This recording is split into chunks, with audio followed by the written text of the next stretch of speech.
Hello guys, आशा करती हूँ आप सभी ठीक होंगे। तो आज का हमारा टॉपिक है चैप्टर नंबर 11, जिसका नाम है प्रकाश, छायाएं और परावर्तन।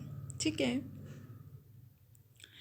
तो सबसे पहले है दीप्त वस्तुएं। जो वस्तुएं स्वयं प्रकाश उत्सर्जित करती हैं उसे हम कहते हैं दीप्त वस्तुएं। जैसे सूर्य है, वो खुद प्रकाश उत्सर्जित कर दे। जैसे आपके रूम में बल्ब लगा होगा और वो खुद प्रकाश उत्सर्जित करता है। ठीक है। तारे हैं, जुगनू है, विद्युत का बल्ब है, जिनके पास अपना प्रकाश होता है, जो स्वयं प्रकाश उत्सर्जित करते हैं। ठीक है। पारदर्शी वस्तु क्या होता है? जिस वस्तु के आर पार देख सकते हैं, जिस वस्तु के आर पार देखा जा सकता है, उसे हम कहते हैं पारदर्शी वस्तु। जैसे मान लीजिए एक कांच का टुकड़ा लिया, क्या हम उसके आर पार देख सकते हैं? एग्जैक्ट क्यों नहीं? ठीक है। मान लीजिए कि पानी है, पानी के आर पार भी इजीली देखा जा सकता है, उसे हम कहते हैं पारदर्शी वस्तुएं। अपारदर्शी वो होता है जिस वस्तु को आर पार नहीं देख सकते, उस वस्तु को हम अपारदर्शी वस्तु कहते हैं। जैसे एक दीवार खड़ी है, ठीक है, जैसे कमरे की दीवार है, अगर बाहर लाइट ऑन होगी तो अंदर दिखाई देगी क्या? नहीं ना। तो इसी तरह से वो एक अपारदर्शी वस्तु है। जैसे एक लकड़ी है, ठीक है, पुस्तक है, ये सब क्या है? दिस इज अपारदर्शी वस्तु। ठीक है। पारभासी क्या होता है? जिन वस्तुओं के आर पार देख तो सकते हैं लेकिन क्लियर नहीं देख सकते, ऐसी वस्तुओं को हम कहते हैं पारभासी वस्तुएं। जैसे धुआं है, धुआं चल रहा है और धुआं से अगर हम दूसरे साइड में देखना चाहते हैं तो वो हमें क्लियर नहीं दिख पाएगी। हालांकि थोड़ी थोड़ी दिखेगी लेकिन क्लियर नहीं दिखेगी। जैसे कोहरा पड़ता है सर्दियों में, आपको पता है, धुंध होती है तो हम उसके आर पार नहीं देख पाते हैं इजीली। यस। और जैसे एक तेल लगा हुआ कागज़ है, पहले भी मैंने आपको बताया है, तेल लगा हुआ कागज़ है, उसमें से अगर हम देखना चाहें तो हमें क्लियर नहीं दिख पाएगा। यस। हालांकि देख पाएंगे थोड़ा थोड़ा, बट क्लियर नहीं देख पाएंगे। तो छाया वस्तु क्या होता है? हम जानते हैं कि प्रकाश सरल रेखा में गमन करता है। जब कोई अपारदर्शी वस्तु इसे रोकती है तो वो छाया बना देती है। जैसे तुम सूर्य की धूप में खड़े होना और तुम्हें एक तरफ अपनी छाया दिखाई देगी। उसकी वजह यही है क्योंकि आप खड़े हो, आपने उस सूर्य की धूप को रोक कर छाया बनाई है। ठीक है। या फिर आप कुछ भी ले ले लीजिए, या फिर उड़ता हुआ जहाज़ छाया बनाएगा पर नहीं दिखाई देगा ना नीचे तक।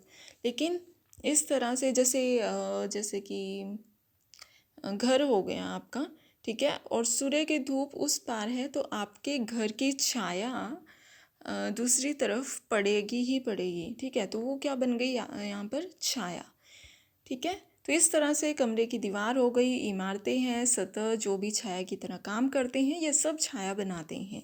लेकिन बना पाएंगे तभी जब सूर्य का प्रकाश होगा, या फिर रात के टाइम पे बल्ब की रोशनी में आप छाया बना सकते हो। ठीक है। अंधेरे में आप छाया नहीं बना पाओगे। ठीक है। हमें सूर्य को सीधे कदापि नहीं देखना चाहिए। क्यों? क्योंकि ये हमारी आंखों के लिए बेहद हानिकारक है, बहुत ज़्यादा हानिकारक हो सकता है। प्रकाश क्या होता है? हम प्रकाश के बिना वस्तुएं नहीं देख सकते हैं। प्रकाश वस्तुओं को देखने में हमारी हेल्प करता है, इसलिए प्रकाश का होना जरूरी है। उसके बाद है दर्पण। वह वस्तु जिसमें किसी भी वस्तु का प्रतिबिंब बनता है दर्पण कहलाता है। दर्पण जो है वो दो प्रकार के होते हैं, एक होता है समतल दर्पण और एक होता है गोलीय दर्पण। समतल क्या होता है? जिस दर्पण की परावर्तन सतह समतल हो, यानी कि जिसका सरफेस एरिया प्लेन हो, सिंपल। जैसे घर में आपने शीशा लगा हुआ देखा होगा, जिसमें आप कंघी करते हैं खड़े होकर, जिसमें देखकर, तो उस शीशे को देखना, उस दर्पण को देखना, वो एक प्लेन दर्पण होता है, समतल होता है।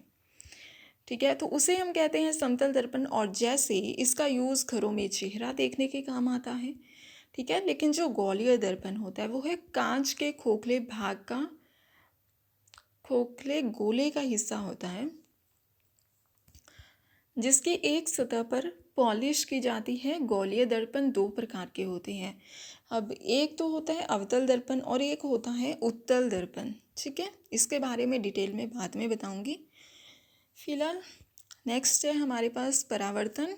किसी भी समतल सतह से टकराकर प्रकाश के वापस उसी माध्यम में लौट जाने को हम रिफ्लेक्शन कहते हैं, परावर्तन कहते हैं। अगर आप प्रैक्टिकली इसे करना चाहते हो तो मैं आपको बताती हूँ। सूर्य की धूप में जाइएगा, वहाँ पर एक मिरर ले लीजिएगा, अपने घर वाला मिरर ले लें छोटा सा, और आप उसे सूर्य की धूप की तरफ करना। ठीक है, सूर्य की धूप उस मिरर में जाएगी और उसका प्रकाश मिरर से निकलकर आपके घर या जहाँ भी आपका मिरर का फेस होगा वहाँ पर वो रिफ्लेक्ट करेगी। ठीक है, तो इस तरह से देखना। या फिर आप कहीं झील और तालाब के पानी में देख सकते हो। ठीक है, और इमारतों और अन्य वस्तुओं का परावर्तन आप देख सकते हो। सूची छिद्र कैमरा। सूची छिद्र प्रतिबिंब तभी संभव है जब प्रकाश केवल सरल रेखा में गमन करे।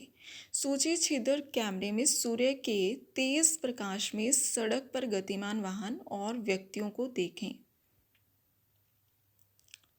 ठीक है, मतलब ये ऐसा कैमरा होता है जो सूर्य के तेज प्रकाश में सड़क पर गतिमान जो चल रहे वाहन हैं उनको देख सकते हैं। ठीक है, तो देखिए आज का टॉपिक हमारा यहीं पर ख़त्म हुआ। फिर मिलते हैं नेक्स्ट वीडियो के साथ। Bye bye.